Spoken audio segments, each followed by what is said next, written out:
ಶೃಂಗೇರಿ ವಿಧಾನಸಭಾ ಕ್ಷೇತ್ರದ ಮರು ಮತ ಎಣಿಕೆ ವಿಚಾರಕ್ಕೆ ಸಂಬಂಧಪಟ್ಟಂತೆ ತುಮಕೂರಿನಲ್ಲಿ ಬಿಜೆಪಿ ರಾಜ್ಯಾಧ್ಯಕ್ಷ ಬಿವೈ ವಿಜಯೇಂದ್ರ ಅವರು ಪ್ರತಿಕ್ರಿಯೆ ಕೊಟ್ಟಿದ್ದಾರೆ. ಈ ಶೃಂಗೇರಿ ವಿಧಾನಸಭಾ ಕ್ಷೇತ್ರದ ಮರು ಮತ ಎಣಿಕೆ ವಿಚಾರಕ್ಕೆ ಸಂಬಂಧಪಟ್ಟಂತೆ ಬಹಳ ಗಲಾಟೆ ಆಗೋಗ್ಬಿಡ್ತು ನಿನ್ನೆ ರಾತ್ರಿ. ಸೊ ಇದೆಲ್ಲದರ ನಡುವೆ ನಾವೇ ಗೆದ್ವಿ ಅಂತ ಹೇಳಿ ಎರಡೂ ಕಡೆ ಅಭ್ಯರ್ಥಿಗಳು ಹೇಳ್ಕೊಂಡು ಓಡಾಡ್ತಾ ಇದ್ದಾರೆ. ಈಗ ನೋಡಿದ್ರೆ ಇದೇ ವಿಚಾರಕ್ಕೆ ಸಂಬಂಧಪಟ್ಟಂತೆ ಬಿವೈ ವಿಜಯೇಂದ್ರ ಅವರು ಪ್ರತಿಕ್ರಿಯೆ ಕೊಟ್ಟಿರೋದು. ಜೀವರಾಜ್ 56 ಮತಗಳಿಂದ ಗೆದ್ದಿದ್ದಾರೆ ಅಂತ ಮಾಹಿತಿ ಬಂದಿದೆ. ಬಿಜೆಪಿ ಅಭ್ಯರ್ಥಿ ಜೀವರಾಜ್, ಇದು ನಮಗೆ ಮತ್ತೊಂದು ಬಹಳ ಸಂತೋಷದ ವಿಚಾರ. ಕಾಂಗ್ರೆಸ್ ಅಧಿಕಾರಿಗಳ ಮೇಲೆ ಒತ್ತಡ ಹಾಕುವ ಕೆಲಸ ಮಾಡ್ತಾ ಇದೆ. ಫಲಿತಾಂಶ ಘೋಷಣೆ ಮಾಡಬಾರದು ಅಂತ ಒತ್ತಡ ಹೇರ್ತಾ ಇದ್ದಾರೆ. ರಾಜೇಗೌಡ ಹೈಕೋರ್ಟ್ಗೆ ಹೋಗಲು ಅವಕಾಶ ಕೊಡಬೇಕು ಅಂತ ಕುತಂತ್ರವನ್ನ ಮಾಡ್ತಾ ಇರೋದು. ಜೀವರಾಜ್ಗೆ 3 ವರ್ಷಗಳಿಂದ ಶಾಸಕ ಸ್ಥಾನದಿಂದ ಅನ್ಯಾಯ ಆಗಿದೆ.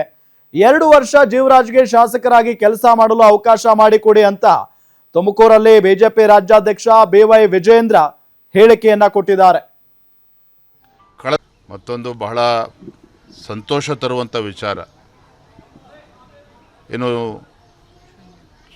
ಚಿಕ್ಕಮಗಳೂರು ಜಿಲ್ಲೆಯ ಶೃಂಗೇರಿ ವಿಧಾನಸಭಾ ಕ್ಷೇತ್ರ, ಅಲ್ಲಿನ ಹಿಂದಿನ ಶಾಸಕರು ಮತ್ತು ಈಗ ಗೆದ್ದಿರ್ತಕ್ಕಂಥ ಶಾಸಕರು ನಮ್ಮ ಜೀವರಾಜ್ ಅಣ್ಣ ಅವರು ಕಳೆದ ಚುನಾವಣೆ ಪರಾಭವಗೊಂಡಾಗಲೇ ತತ್ಕ್ಷಣ ಅವರು ಹೈಕೋರ್ಟ್ ಮೆಟ್ಟಲನ್ನು ಕೂಡ ಏರಿದರು. ಸುಪ್ರೀಂ ಕೋರ್ಟ್ ತನಕನೂ ಕೂಡ ಹೋಯಿತು. ಈಗ ಹೈಕೋರ್ಟಿನ ಆದೇಶದ ನಂತರದಲ್ಲೇ ನನ್ನ ಮತ ಎಣಿಕೆನಾಗಿದೆ. ಬೆಳಗ್ಗಿನ ಜಾವ 1:55 ನಮಗೂ ಕೂಡ ಮಾಹಿತಿ ಬಂತು.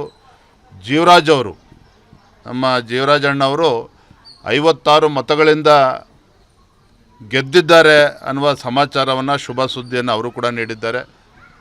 ಅದು ಎಲ್ಲೋ ಒಂದು ಕಡೆ ಕಾಂಗ್ರೆಸ್ ಅವರು, ನಮಗೆ ಬರ್ತಾ ಇರ್ತಕ್ಕಂಥ ಮಾಹಿತಿ, ಇಲ್ಲಿ ಅಧಿಕಾರಿಗಳ ಮೇಲೆ ಸಾಕಷ್ಟು ಒತ್ತಡವನ್ನು ಹಾಕುವಂಥ ಕೆಲಸ ಮಾಡ್ತಾ ಇದ್ದಾರೆ. ಚುನಾವಣಾ ಫಲಿತಾಂಶ ಘೋಷಣೆ ಮಾಡಬಾರ್ದು ಅನ್ನೋ ಅಲ್ಲಿವರೆಗೂ ಕೂಡ ಒತ್ತಡವನ್ನು ಹೇರ್ತಾ ಇದ್ದಾರೆ. ಎಲ್ಲೊಂದು ಕಡೆ ಪರಾಭವಗೊಂಡಂಥ ಅಭ್ಯರ್ಥಿ ರಾಜೇಗೌಡರು ಹೈಕೋರ್ಟಿಗೆ ಹೋಗೋದಕ್ಕೆ ಅವ್ರಿಗೆ ಸಮಯವನ್ನು ಕೊಡಬೇಕು ಅನ್ನೋ ಒಂದು ಕುತಂತ್ರವು ಕೂಡ ನಡೀತಾ ಇದೆ ಅನ್ನೋದು ಕೂಡ ಕೇಳ್ತಾ ಇದ್ದೇವೆ. ಆದರೆ ನಾನು ತಮ್ಮ ಮೂಲಕ